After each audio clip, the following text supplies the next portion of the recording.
5 rings. Lovely graphics. I get carried away sometimes.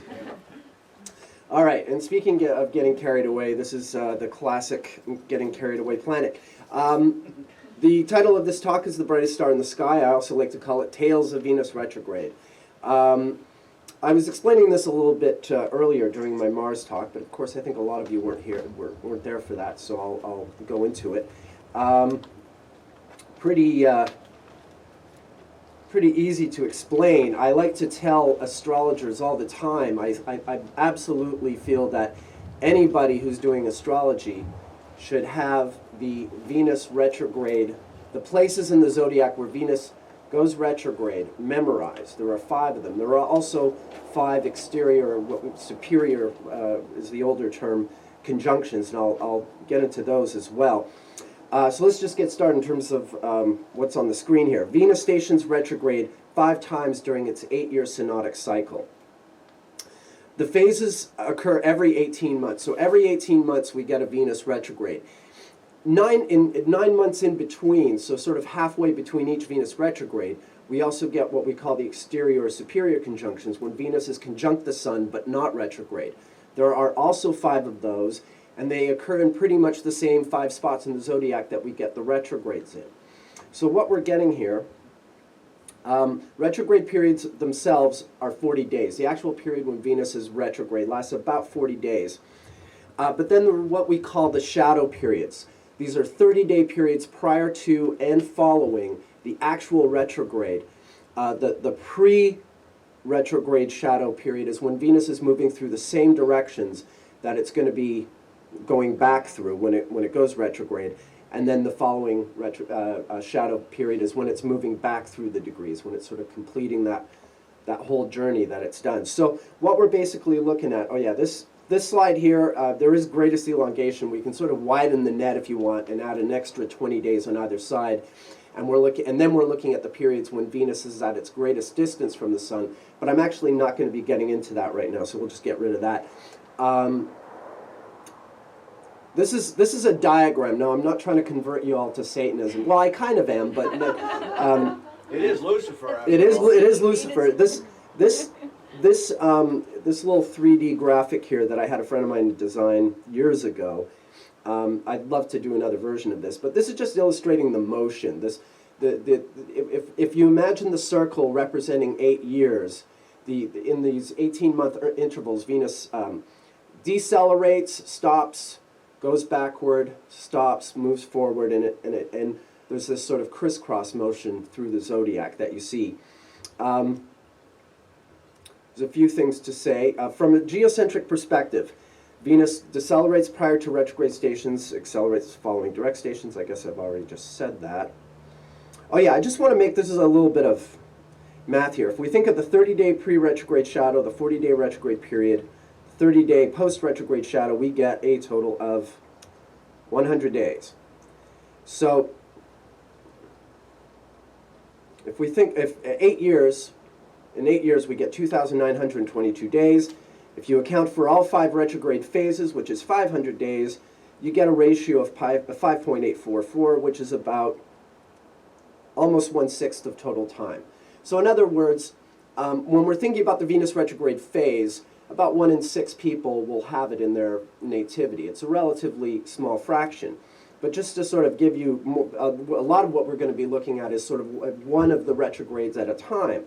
So with that in mind, 2,922 days with one retrograde phase of 100 days breaks down to a ratio of 29.22.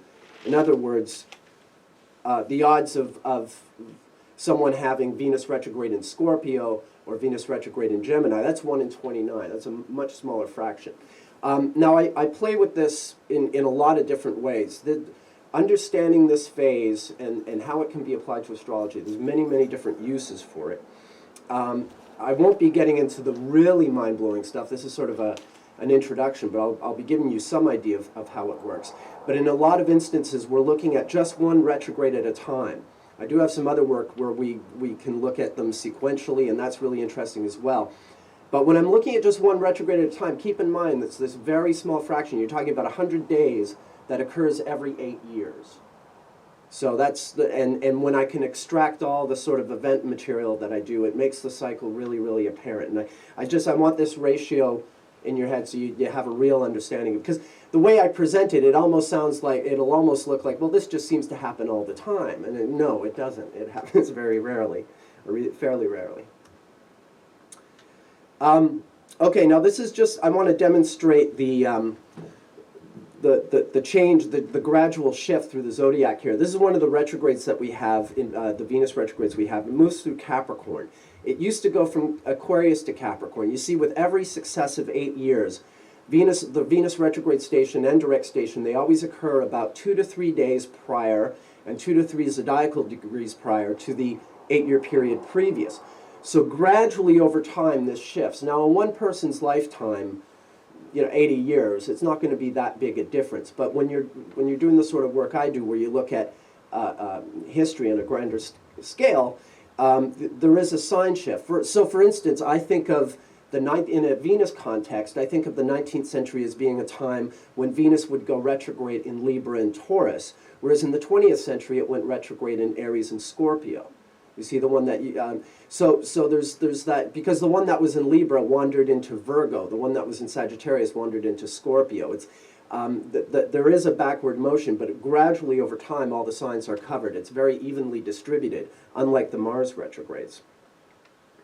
Oh yeah, so this is, sorry, I made this slideshow is from a video workshop I made. So there's some of the, I forgot some of the cute bells and whistles that I use when I'm narrating the video. If any people are interested in the workshop, there's the Brightest Star in the Sky is a video workshop that's available for sale on my website, and that's part of this presentation, but it's considerably expanded. Not to sort of throw in a sales pitch there, but it is all there. One thing I want to be really clear about when we're studying this cycle, employing the synodic cycle, I mean, we will see a lot of Venusian-related themes, but I don't think of this, using this cycle in this way, to be particularly interpretive. It's more of a timing measure. Like I was saying in my Mars retrograde talk, if this was music class, this is the class where I just snap my fingers like this and try to get y'all to keep time. It's not necessarily teaching you how to play a piece of music with the utmost feeling. It's a bit mechanical, but it's really, really handy to have to be able to look at it in a mechanical way, because then that allows you later on in using all your other astrological bells and whistles to throw in the magic, as it were. This kind of material isn't overly interpretive. I always get a question: what does this mean? What does that mean? It means time. It means we're finding if a person's lifetime, their ephemeris lifetime, can be treated like a piece of terrain. We're showing you where the goalposts would go, or the I don't know. That's not the best analogy, but they're very regular intervals, is what I'm trying to say, and this is a timing technique. They're markers. Yeah, that's a good way to put it. Thank you. Okay, now what does it do thematically? That being said, the Venus retrograde phase disrupts consensus and introduces subversive elements to an existing order. These things are always up for review. Now, society will have certain rules, right? We have to cover up certain parts of our body. We're not allowed to marry certain people. And then every 18 months, people start saying, well, maybe we should consider these reviews again. A lot of Venus retrograde is very common when people find out that either their partners have been cheating on them, or it's when affairs are initiated. For instance, there's a lot of scandal with Venus retrograde. The first time we ever heard the name Monica Lewinsky was during a Venus retrograde transit, for instance. It had gone retrograde in Aquarius opposite the charts of two Leos. I could go on and on. But anyway, we'll be seeing some of that. And like I said, in terms of how they operate as timing mechanisms, they represent periods when lives change at an accelerated pace, and there are these crucial pivots when in destiny are reached. I think that phrase makes sense when I'm narrating the video, but I won't get too caught up in the poor grammar for now, and I really want to get to the examples. All right, so this is, oh no, that might not even be, that's not appropriate. Sorry, I put together this slideshow, just did it half an hour ago, so there's some things that don't belong in here. All right, this is a Venus retrograde, so I'm gonna go through the 5 places where Venus goes retrograde. I'm gonna give you some stories that are connected to these retrogrades. Now, this is a Venus retrograde that in our day and age goes through Gemini, but through much of the 20th century it went through Cancer. I think it was as of 1932 it started to wander into Gemini. You can see at the top right there, June 7th, 1932, it went retrograde at 15 Cancer, July 20th at 28 Gemini. So from there it went from going purely Cancer into Cancer Gemini. And then the last time it ever stationed retrograde in Cancer was in 1988.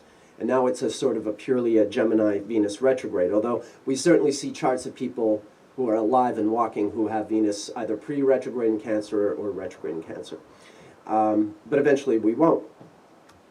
Okay, yes, and this is should be a familiar figure here. Nelson Mandela, actually South African history plays in very, very strongly with this particular cycle. I'm going to give you some examples here. First, I just want to show you, we don't have a birth time for Mandela. That's the other great thing about this method. Astrologers, there are going to be times when we don't have a person's birth time. Sure, we can do a rectification, but a rectification is always a hypothetical exercise. It's worth doing, but we mustn't be overly attached to the idea. We still don't really know in terms of, as Rob would put it, meat and potatoes. But when we understand synodic cycles, we can still, I was doing this the other day when I was talking about Mars retrogrades in Iran, and of course we don't have birth times for any of the politicians in Iran. I was showing quite a few of them. But I was able to, using just synodic cycle of Mars, I was able to demonstrate how we can have really useful astrological knowledge about certain people, even if we don't have a birth time. And a lot of it can be done with this very simple method. So Mandela, who was born within about 3 weeks of my grandfather, who's still with us, Mandela was born 18th of July 1918. We don't have a time of birth. He was not born with Venus retrograde. This method that I'm using, you don't have to have natal Venus retrograde for it to apply to you. Sometimes people have Libra rising, Taurus rising, that might be the reason. Other factors might simply be something like this. While Mandela doesn't have Venus retrograde, you can see that along with his Venus in late Gemini, he's got Jupiter and Pluto in early Cancer. In other words, he's got 3 planets and a node that are in the path of one of those Venus retrogrades. If I go back, you can see like the zodiacal path there. You can see that this particular Venus retrograde phase would every 8 years would touch Mandela's chart, that sweep of Mandela's chart. And this is why I encourage astrologers to memorize these 5 where the 5 retrogrades happen, because you can start looking at charts and say, oh, this person is always hit by a Venus retrograde. I wonder every 8 years.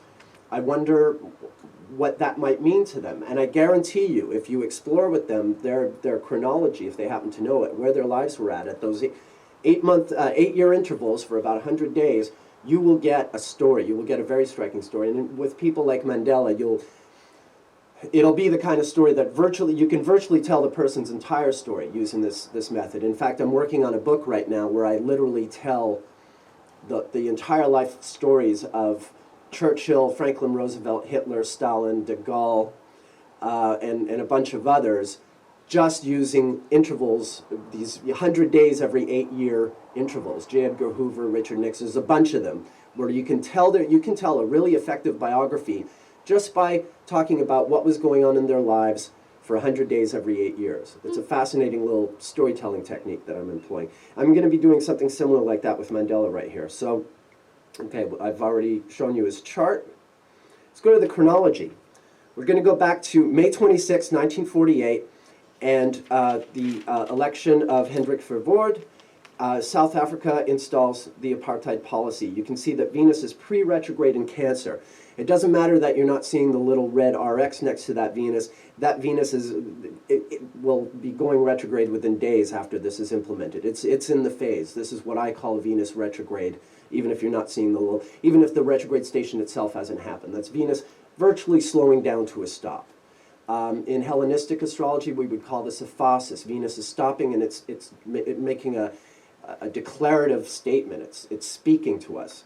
It's not just sort of racing around the zodiac, as it were.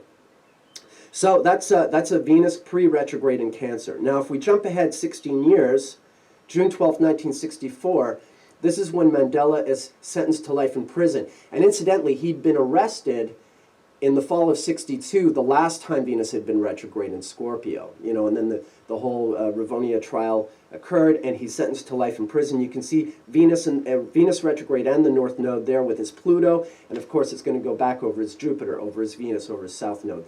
And that's the trigger here. If we jump ahead, now we're jumping ahead 24 years, it's June of 88. It's right in the same summer that Mandela has been moved from Robben Island to another sort of more cozy little prison cell or what have you. And basically at this point, everyone knows his release is very likely imminent. This was an event on his birthday in 1988. There was a massive birthday party at Wembley Stadium. All these musicians performed. And there was that song, Free Nelson Mandela, that was big on the charts. And here we go, Venus retrograde at 23 Gemini, on his natal Venus, tied up with a Mercury retrograde, all that stuff. We're in that same phase. And sure enough, it was 18 months later. Okay, well, actually, first I'm just showing you this diagram just to drive the point home that these three events I've shown you, the creation, the establishment of apartheid, the sentencing of Mandela, and then this party, this culmination in the anti-apartheid movement, basically. And Venus retrograde itself has a very sort of apartheid-like connotation, doesn't it, in terms of keeping separate. Venus, the general signification of Venus is to unify things. So a Venus retrograde is that kind of, implies that sort of separation. So it's interesting that these three very critical moments in the history of apartheid all occur in this 100-day interval that occurs once every 8 years. And 18 months, oh wait, I don't have the chart in there? Oh damn, okay. Oh wait, no, I do have the chart in there. Okay, going back to this Capricorn retrograde, this is the one that follows the Cancer, the Aquarius to Capricorn retrograde. If we look at that, we will see that Mandela was freed as Venus was stationing retrograde, or stationing direct rather, in Capricorn. Remember, 18 months earlier, they'd had the big birthday party. He'd been moved from Robben Island. Everyone knows it's going to happen. And then a couple of months before this, in late 89, de Klerk is elected. And here we have Venus stationing direct. It's with Saturn. It's opposite Mandela's sun, and he's been released. So he was sentenced to prison under a Venus retrograde. He was released under one. And we can see how it all sort of plays into the larger picture, the political movement surrounding apartheid. And then just to, like, the icing on the cake, wouldn't you know it, Mandela passed away when Venus was just about to go retrograde in that same place. When he left us nearly 2 years ago, Venus was just about to go retrograde in Capricorn. The same phase that he'd been liberated under. This is like a different kind of liberation, right? I mean, no one wanted him to go, but when you're dead, there is a sense of liberation there. And that's what you see. There's this sort of recurring theme. It's never the exact same event, but you'd be surprised, and thematically there's always sort of some kind of thread that runs through these cycles from individual to individual. For Mandela it has an obvious connotation, but obviously we're talking about billions of souls, and for each person that cycle is going to mean something very specific, but it's always there. It really is. Okay, now I'm going to be talking about a retrograde that is just starting to wander into Pisces. For a long time, this was a Venus retrograde that occurred just in Aries. You can see the table on the right, the range of degrees that it's covered. I'm going to be talking about two famous people here. They're just movie stars, ordinary old movie stars, not, important crusaders for social justice, but these are interesting stories. We've got Jack Nicholson and Renee Zellweger, right? Excuse me. Now, these are people born with Venus retrogrades. Nicholson, Jack Nicholson was born with Venus retrograde in Aries on the midheaven. In terms of his life story, I don't know, a lot of people don't know this, but Nicholson was raised thinking his grandmother was his mother and his mother was his sister. He was the accidental child of a teenage mother, and her mother raised him as her own, and he was never told the truth, and both women went to their grave without telling him the truth. He found out the truth when the movie Chinatown was coming out, and Time magazine was doing an article on him, and the Time reporter went and did a little research and had to take Jack aside. Time didn't like publish it as an exclusive. They were, thankfully. But Nicholson has discussed this very openly. So basically, he's already Jack Nicholson. He's already made Easy Rider and a bunch of his great movies. One Flew Over the Cuckoo's Nest was still ahead for him, but nonetheless, this is quite an astonishing way to find out the truth. Yes. Do you know what his first movie role was? Little Shop of Horrors. He's the guy in the dentist shop. Chair, yeah, in the dentist chair. Yeah. Yeah, great stuff. I personally, when I was a film student as a late teenager, I made a montage of all of his temper tantrums. He gives great tantrum. And if you study him having a tantrum, there's this whole rhythm to it. It's fantastic. Actors, we forget how technical their skill is, but there's this rhythm and pacing to the way he, look at the one in The Shining, if you see me typing or you don't see me typing, it's, anyway, great. I love seeing him just lose it, And I think we all do, which is why I guess when he really does lose it in real life, we're all like, Jack, just being Jack. Now here's an interesting story. This isn't actually all that light. Roman Polanski, who incidentally, in his own right, I can tell you Roman Polanski's whole life story using Venus retrograde in Aries. I'm actually not bringing it in because it's so dark, but it'll be in the book. I used to talk about it a lot, but even this little incident here is kind of disturbing, but it makes a good point, and that's what I want to talk about. Now, a lot of you have probably heard of Roman Polanski. He's a film director. Actually, he directed that movie Chinatown with Jack Nicholson.